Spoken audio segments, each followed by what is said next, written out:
할렐루야, 예수님 다시 사셨습니다. 예수님의 부활이 우리에게 큰 기쁨이요 영광인 줄을 믿습니다.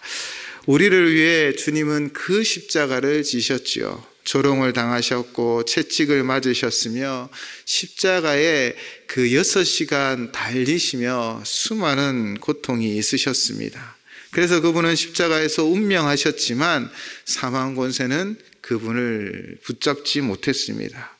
우리 주님은 사망 권세를 이기고 승리하셔서 우리의 진정한 구원자가 되어 주셨습니다. 그런데 정말 처음 이 빈 무덤을 본 사람들의 마음은 어떠하였을까요? 오늘 본문은 그렇게 빈 무덤을 찾아 처음 본 사람들의 반응이 기록되어져 있기도 합니다. 아직 어두울 때 여인들은 향품을 가지고 예수님의 시신에 바르기 위하여 찾아왔습니다.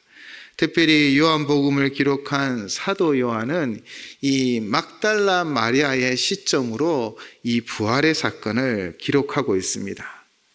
먼저 1절에서 10절의 내용을 잠시 살펴보면 막달라 마리아가 무덤에 왔을 때 무덤 입구가 열려 있는 것을 보고 놀랍니다. 그리고 시몬 베드로와 사랑하시던 그의 다른 제자에게 달려가 이 모든 사실을 알리지요. 이 사건은 이렇게 무덤 문이 열려 있는 것 자체가 충격적인 것입니다. 이 소식을 들은 베드로와 그의 사랑하는 제자 바로 요한이죠. 이 요한이 이 무덤을 찾아갑니다. 그런데 정말 이 막달라 마리아의 말처럼 예수님은 없고 예수님의 시신을 쌌던 이 세마포만 놓여 있었던 것이지요. 얼마나 당황했을까요? 성경은 그들이 당황해하는 이유를 오늘 본문 바로 위에 있는 9절의 말씀을 통해 이렇게 설명하고 있습니다. 그들은 성경에 그가 죽은 자 가운데서 다시 살아나야 하리라 하신 말씀을 아직 알지 못하더라. 아멘. 알지 못했기 때문입니다. 그래서 그들은 이 빈 무덤에 당황해하고 그 두 제자는 어쩌면 시신이 없어졌다라는 이것에 크게 걱정하며 돌아가 버렸습니다. 그래서 그들은 부활하신 주님을 만나지 못했습니다. 수제자요 가장 가까이에서 주님을 모신 제자들이었지만 도리어 부활하신 주님을 첫 번째로 만나지 못했습니다. 그런데 한 가련한 여인인 막달라 마리아는 바로 부활하신 주님을 만나는 은혜를 누리게 되었지요. 11절에 보시면 막달라 마리아는 무덤 밖에 서서 울고 있었습니다. 두 제자는 절망 가운데 돌아갔지만 그러나 연약한 여인은 절망 속에서도 주님을 찾고 있었던 것입니다. 마리아는 그 죽음의 자리요 텅 빈 무덤의 자리에서 주님을 찾고 있습니다. 이 장면을 글로 표현한 글이 있습니다. 이렇게 표현하고 있습니다. 그곳에 계셔야 할 분이 없다는 사실 하나만으로 그녀의 세계는 무너졌지만 그녀의 믿음은 무너지지 않았습니다. 비록 가장 가련하고 연약하게 보이는 여인이었지만 그러나 그 빈 무덤에서도 주님을 찾았습니다. 사랑하는 성도 여러분, 우리도 인생의 무덤과 같은 상황을 만나기도 하고요. 또 그 자리를 헤맬 수도 있습니다. 소망이 사라지고 응답이 없는 기도 속에서 정말 우리의 마음이 무너지기도 하지요. 그러나 소망이 무너진 곳일지라도 끝까지 포기하지 않고 견디고 인내하는 자가 결국 부활하신 주님을 만나게 되어질 줄을 믿습니다. 바로 마리아가 그랬습니다. 그런 마리아에게 주님이 찾아와 주셨지요. 14절에 보면 그 곁에 계신 주님을 마리아가 뒤를 돌아보았습니다. 그런데 깨닫지 못했습니다. 15절에 보시면 예수님은 여자여 어찌하여 울고 있느냐 누구를 찾느냐라고 묻습니다. 그런데도 미처 예수님인지 알지 못합니다. 마리아는 지금 간절한 마음으로 예수님을 찾습니다. 왜 끝까지 주님을 찾았는데 정작 주님이 그의 곁에 계실 때 그녀는 주님을 알아보지 못한 것일까요? 그 이유는 주님을 찾는 그의 믿음은 있었는데 그의 눈이 빈 무덤에 머물러 있었기 때문입니다. 우리도 이와 같습니다. 열심히 기도하고 소망을 품고 살아가지만 우리의 시선이 때로는 빈 무덤에 머뭅니다. 나의 문제, 나의 환경, 나의 환난에 고정되어져 버리는 것이지요. 이것이 인간인 우리의 연약함입니다. 믿음이 강해도 다 연약한 부분이 있고 그 연약한 부분이 다 있다라는 것이죠.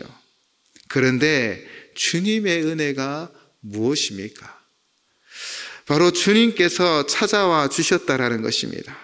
부활하신 주님이 마리아를 찾아와 주셨습니다. 그리고 그분이 이름을 부르십니다. 16절에 보시면요, 마리아야 라고 그녀의 이름을 부르십니다. 우리는 우리의 결심과 다짐으로 일어설 수 있는 것이 아닙니다. 바로 주님이 찾아와 우리를 일으켜 세워 주시는 것입니다. 부활하신 주님이 오늘도 우리를 찾아와 우리와 함께 하시고 내가 가지는 문제와 환난 가운데 우리를 일으켜 세워 주실 줄을 믿습니다. 우리의 이름을 부르십니다. 그 부르심에 소망이 있고 희망이 있는 것이지요. 먼저 예수님이 마리아의 이름을 부르셨습니다. 거기 저기 여러분이라고 부르지 않고 그녀의 이름을 똑똑하게 부르시지요. 마리아야. 이 부르심이 무엇을 말하고 있습니까? 첫째는 주님께서 마리아의 모든 것을 다 알고 있다는 것입니다.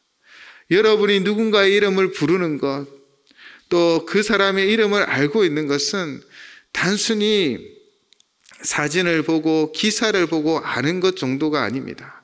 예수님이 지금 마리아라고 부르는 것은 그녀의 믿음을 알고 그녀의 견딤과 인내를 알고 있다는 것입니다.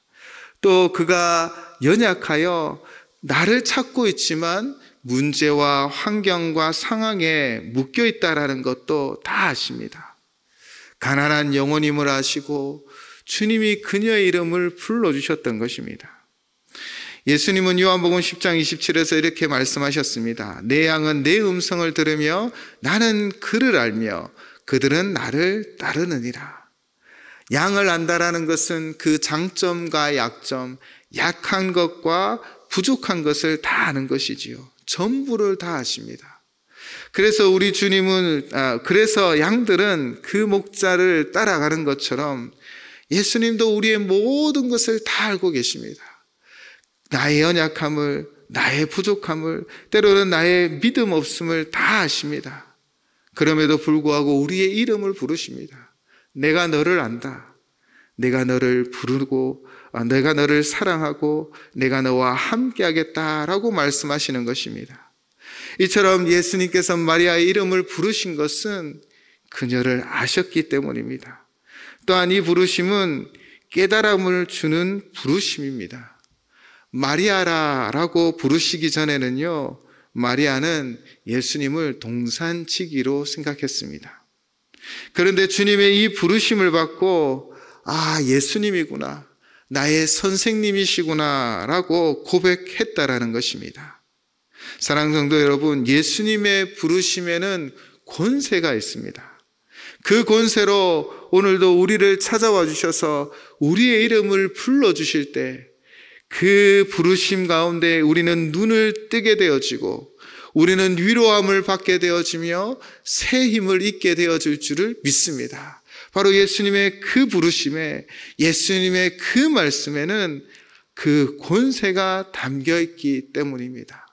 오늘도 우리에게 말씀하시고 오늘도 우리의 이름을 부르시며 우리와 함께 하시는 주님, 그 부활의 주님이 우리의 삶의 여정 가운데 진정한 인도자가 되어주실 줄을 믿습니다. 그러므로 우리는 그 예수님만 쫓아가면 됩니다. 부활의 새벽을 맞이한 우리 모두도 빈 무덤과 같은 곳에 있을 수 있습니다. 주님이 없는 것 같은 어려움을 당하고요. 또 환난이 우리 가운데 있을 수 있습니다. 그러나 끝까지 주님을 찾았던 마리아처럼 우리도 끝까지 견디고 인내하는 자에게 하나님의 크신 은혜가 임하실 줄을 믿습니다. 때로는 믿음 가운데 살아가지만 우리도 연약해서 문제만 보게 되어집니다. 예수님을 찾고 찾았지만 빈 무덤을 보았던 마리아처럼 우리도 믿음으로 살아가지만 문제를 바라보게 되는 연약함을 가지고 있습니다. 그런 우리에게도 주님은 찾아와 주셔서 우리의 이름을 부르시며 그 권세 있는 부르심으로 우리의 영혼을 살려주실 줄을 믿습니다. 이 부활의 새벽, 부활하신 주님의 부르심을 받아 다시 일어나고 다시 살아가는 하루하루가 되시기를 주님의 이름으로 축원을 드립니다. 기도하겠습니다.